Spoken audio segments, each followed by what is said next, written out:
La première raison pour laquelle beaucoup de chrétiens quittent leur église est souvent invisible, mais profondément réelle. C'est la stagnation spirituelle. Il faut comprendre que la vie chrétienne est une marche, une progression, une transformation continue. La Bible parle de croissance. Elle parle de maturité. Elle parle d'un renouvellement intérieur. Elle parle d'une vie qui évolue, qui avance, qui se développe. Mais lorsque cette progression s'arrête, quelque chose change dans le cœur. Au début, tout est vivant. La parole touche. Elle éclaire, elle interpelle, elle corrige, elle transforme, le croyant découvre. Il comprend. Il évolue, il ressent une dynamique. Mais avec le temps, cette dynamique peut disparaître. Sans bruit, sans événement particulier, simplement parce que la croissance n'est plus là. La personne continue de venir. Elle écoute les messages, elle participe aux activités, elle est présente. Mais intérieurement, elle n'avance plus. Les mêmes questions reviennent, les mêmes luttes persistent, les mêmes blocages restent et rien ne semble évoluer réellement. Ce n'est pas que la personne ne veut pas grandir, c'est qu'elle ne trouve plus ce qui la fait grandir. La parole qu'elle reçoit ne répond plus à ses besoins profonds. Les enseignements ne l'aident plus à franchir de nouvelles étapes. Les messages deviennent répétitifs, prévisibles, généraux, et peu à peu, ils perdent leur impact. La Bible montre que la parole de Dieu est vivante et efficace. Elle est capable de pénétrer le cœur, de discerner les pensées, de transformer la vie.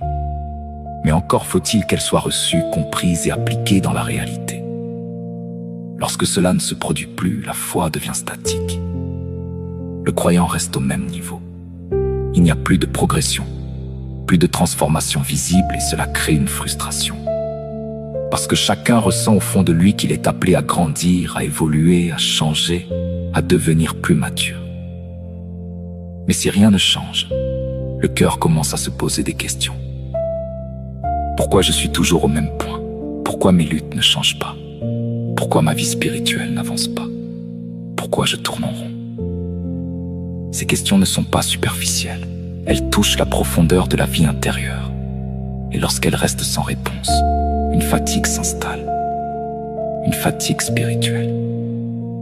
Pas visible extérieurement, mais réelle intérieurement. La personne continue, par habitude, par fidélité, par attachement, mais sans élan, sans enthousiasme, sans attente réelle. Elle écoute, mais n'attend plus grand-chose, elle vient, mais sans espérance profonde.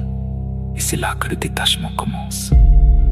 Progressivement, silencieusement, parce que personne ne peut rester longtemps dans un endroit où il ne grandit pas.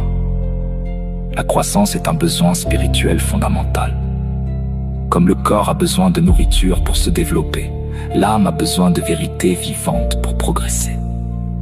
Sans cela, elle s'affaiblit, elle s'endort, elle se lasse. Et un jour, la personne commence à chercher ailleurs. Pas forcément par rébellion, mais par besoin.